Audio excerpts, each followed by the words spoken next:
যার বউ ঘুরে গেরা কেউ নাই, এর বাচ্চা থাকার কোনো অধিকার নাই। আমি এর বাচ্চা থাকবো না, আমি গলায় ফাঁস দিয়ে পড়বো। ওকে এবারে কি হয়েছে কি তোর হয়েছে কি? কি হয়েছে আপনি দেখতে আছেন না? গলায় ফাঁস দিতে আছি। কে গলা ধরে দাও কা? গলা ধরে দেখা এই আম্মের কাছে আমি 5টা বছর পিছনে পিছনে টেউটু করছি যে আব্বা আপনি আমার বিয়ে হারাই দেন, বিয়ে হারাই দেন। কই আপনি আমার বিয়ে হারাই দিতে আছেন না? আমি গলায় ধরে দিব না, ওর মুখে তাই। ও এই কথা। আরে বেটা আমি তোর কই নাই যে তোরে বিয়ে হরাম না, তোরে বিয়ে ঠিকই হরামু।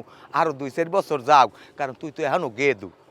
ও আমি গেদু এই কথা?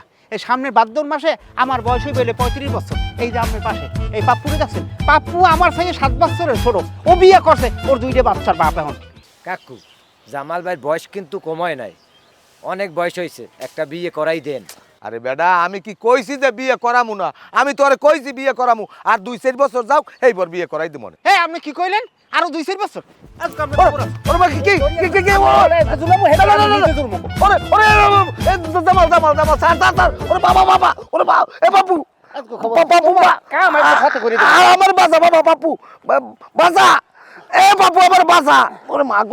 হলেন কাকু আমার বাপ্পলার জামেলার মধ্যে মই নাই, যখন বিয়ে হরান নাই আমার কাউর আমেরা বোঝেন মই খারাই খাই দেয়। আমি কই তোরে আমি 1 সপ্তাহের মধ্যে বিয়ে করাম, 1 সপ্তাহের মধ্যে। আব্বা সত্যি কথা কইছেন? হ্যাঁ আমি সত্যিই কইছি, আমি তোর 1 সপ্তাহের মধ্যে বিয়ে করাম। আলহামদুলিল্লাহ আলহামদুলিল্লাহ। আব্বা একটু কোলাকুলি করি।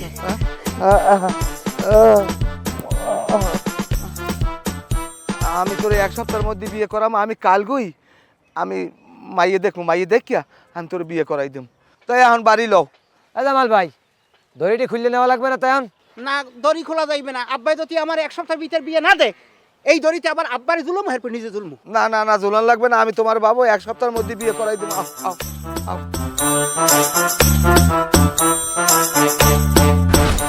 শোনেন, আমার বোন যেমন রূপবতী ঠিক তেমনই গুণবতী, অনেক ভদ্র একটা মাইয়া, 5 ওয়াক্ত নামাজ পড়ে আর সংসারে সব কাজ করতে পারে। আর ওর হাতের রান্না তো মাশাআল্লাহ অনেক স্বাদ। ও যদি আলু ভর্তা করে আপনারা খাওয়ান সময় হবে, আপনারা গরুর মাংস দেওয়া খেতে। শোনো বাবাজি, তোমার একটু কথা কই, এরম বিয়ের আগে সবাই এরম গৌরব দেখায়, এইটা পারে ওইটা পারে, অমুক পারে সমুক পারে, রূপবতী গুণবতী, কিন্তু বিয়ের পর আর ওই থাকে না। আমি যখন বিয়ে হচ্ছিলাম আমার হরবাড়ি মানুষ এরম কইছিলে যে আমার বউ এত সুন্দর তরকারি রাঁধতে পারে, এত সুন্দর মজা করিয়া বিরিয়ানি পাক করতে পারে। কিন্তু বিয়ের পর দেখলাম কি আমার বউ যে তরকারি রাঁধে, ইসি রে, ওইয়া মাংসে খাওয়ার মতো না, বিষের মতো লাগে। ওই তরকারি আমি খাই নাই, কুত্তারে দিছি, কুত্তা খাইয়া দুনিয়া থেকে চলে গেছে, কুত্তা মরিয়ে গেছে। আব্বা এই উল্টো ফুল্টো কথা কওয়ার ফানে আপনি নাকি এই যে আনছি, এসব আদারি কথাবার্তা আপনি পাইছেন কই? আমার ওই যে মাইয়ের লাগে আমার লাগে বিয়ে হইবে হেরে দেখেন, আমার দেহার ফানে মন একটা ছটফট করতে আছে। মাইয়ে গো বললাম তো। আচ্ছা এখনই আমি ডাক দিতেছি। পুতুল, পুতুল।